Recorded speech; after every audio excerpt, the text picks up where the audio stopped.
ដាក់ញ៉ាតលំអនកាយគោរពជំរាបសួរពុកម៉ែបងប្អូនទាំងអស់គ្នាផងដែរបា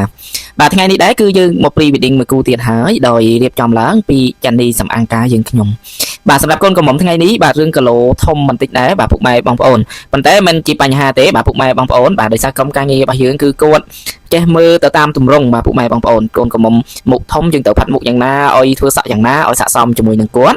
ស្លៀកសម្លៀកបំពាក់បែបណាឲ្យស័ក្តិសមជាមួយនឹងគាត់បើយើងទៅលេខទៅមើលកូនកំមុំនេះវិញពុកម៉ែបងប្អូននៅពេលដែលតុបតែងគាត់ហើយមើលគាត់ដឹងថត់ប្រមាណនេះពុកម៉ែបងប្អូនសឹងថាមើលទៅដូចគីឡូធំខ្ទង់60 អីទេពុកម៉ែបងប្អូនបាទប៉ុន្តែពុកម៉ែបងប្អូនសាក់ជួយទាញមើលថាគាត់គីឡូប៉ុន្មានបាទគីឡូគាត់មិនធម្មតាទេពុកម៉ែបងប្អូនប៉ុន្តែដោយសារការកែច្នៃបាទជាមួយនឹងក្រុមការងារចាន់នីសំអាងការយើងខ្ញុំគឺយើងបានមើលទៅលើទម្រង់មុខយើងមើលទៅលើរូបរាងដូច្នេះហើយយើងកែច្នៃយ៉ាងណាឲ្យស័ក្តិសមជាមួយនឹងកូនកន្លោះកូនកំមុំទាំងគូនេះតែម្ដងហើយអ្វីដែលសំខាន់ណាពុកម៉ែបងប្អូនថ្ងៃនេះគឺយើងមក pre wedding បាទកូនកំមុំគឺគាត់រើសឈុតនេះដោយដៃខ្លួនគាត់តែម្ដងស័ក្តិសមជាមួយគាត់ខ្លាំងមែនតើហើយសម្រាប់ប្លង់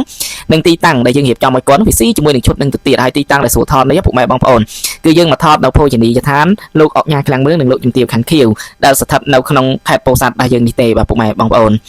ហើយឃើញថាមួយថ្ងៃនៅក្នុងភោជនីយដ្ឋានលោកអុកញ៉ាខ្លាំងមឿងគឺសបោណាក់មកថតខ្លាំងមែនតើតែម្ដង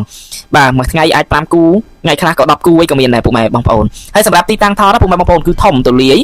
ចឹងហើយមិនថាតែមកថត5គូឬមួយក៏10គូគឺអត់ចង្អៀតកន្លែងគ្នាថតទេពុកម៉ែបងប្អូនហើយបញ្ជាក់ទៅដល់ពុកម៉ែបងប្អូនដែរសម្រាប់ពុកម៉ែបងប្អូនដែលមានកម្រងរៀបអាពាហ៍ពិពាហ៍ថ្ងៃខាងមុខជាជាមួយនឹងកញ្ចប់បាទពីចាន់នីសំអាងការបាទគឺយើងមានកញ្ចប់តូចកញ្ចប់ធំ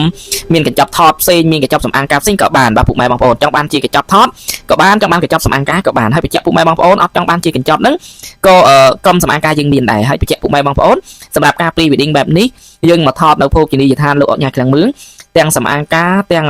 ថតរូបគឺយើងយកតែ$200ទេពុកម៉ែបងប្អូនបាទសម្រាប់កញ្ចប់តូចហ្នឹងគឺយើងយកតែ$200ទេហើយមានឈុតទៅឲ្យកូនកំមុំដល់តែ3ឈុតឯណោះបាទពុកម៉ែបងប្អូនដល់តែ3ឈុតឯណោះសម្រាប់គាត់ជិះឬអញ្ចឹងមិនថាពុកម៉ែបងប្អូនឆ្លាញ់បែបសម័យឬមួយក៏បែបបុរាណទាំងអស់ទេសំអាងការយើងខ្ញុំគឺយើងរៀបចំជូនបាទត្រឹម3ឈុតបាទពុកម៉ែបងប្អូនសម្រាប់ឈុត pre wedding នេះកញ្ចប់ត្រឹមតែ$200បានរូបថត60កៅបាទបានរូបថតខ្នាត60កៅ2សុំចាក់សុញអាកាសស្អាតខ្លាំងមែនតើតែម្ដង pre រូបឲ្យពុកម៉ែបងប្អូន30សន្លឹកកែរូបឲ្យផុសខ្ទង់50សន្លឹកទៀតពុកម៉ែបងប្អូនគឺអេមខ្លាំងមែនតើហើយក៏យើងមានធ្វើវីដេអូបែបខ្លីៗចេះ free ឲ្យគាត់តែម្ដង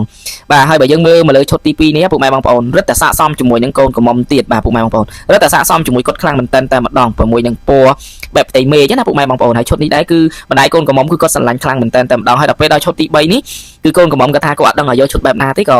ម្ចាស់សំអាងសួរគាត់ថាឥឡូវគាត់ចង់បានបុរាណឬមួយក៏សម័យគាត់ចង់បានបុរាណយើងក៏រៀបចំបែបចង់ពុំចេះឲ្យគាត់ថតនៅពេលដែលថ្ងៃជាតិលិចបាទពុកម៉ែបងប្អូនតែយើងរៀបចំឲ្យគាត់ចឹងទៅឃើញថាស័ក្តិសមខ្លាំងមែនតើតែម្ដងមិនថាតម្រងមុខមិនថាតម្រងសក់មិនថាការស្លៀកពាក់ហ្នឹងគឺយើងដាក់ឲ្យគាត់មកត្រូវប្លង់តែម្ដងបាទពុកម៉ែបងប្អូន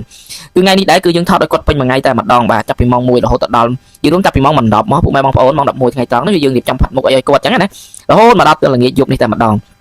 ហើយបញ្ជាក់ពុកម៉ែបងប្អូនដែរសំអាងការយើងខ្ញុំគឺមានកញ្ចប់តូចកញ្ចប់ធំមកនិយាយពីកញ្ចប់សំអាងការហ្មងគឺយើងមានទទួលចាប់ពី$600ឡើងទៅកញ្ចប់ pre wedding គឺយើងមានត្រឹមតែកញ្ចប់$200ទេពុកម៉ែបងប្អូនបានឈុតស្រស់ស្អាតខ្លាំងមែនតើតែម្ដងបាទសម្រាប់ពុកម៉ែបងប្អូនដែលចង់បានព័ត៌មានលម្អិតអាចតាក់ទងមកតាមលេខទូរស័ព្ទឬមួយ Telegram ខ្ញុំបាទនៅខាងលើនឹងបានបាទហើយកុំភ្លេចពុកម៉ែបងប្អូនជួយចុច subscribe លើ channel YouTube ខ្ញុំបាទម្នាក់មួយផងណោះពុកម៉ែបងប្អូនដើម្បីខ្ញុំបាទហ្នឹងមានសកម្មភាពក៏ដូចជារូបភាពវីដេអូជាច្រើនដាក់ឲ្យពុកម៉ែបងប្អូនបានទស្សនាបន្តទៀតបាទជាចុងក្រោយខ្ញុំបាទមានតែប៉ុណ្ណឹងក៏សូមគោរពជូនពរទៅដល់ពុកម៉ែបងប្អូនរកទទួលទានមានបានប្រាថ្នាអ្វីៗនោះសូមឲ្យបានសម្រេចដូចបំណងប្រាថ្នាបាទសូមអរគុណសូមគោរពលា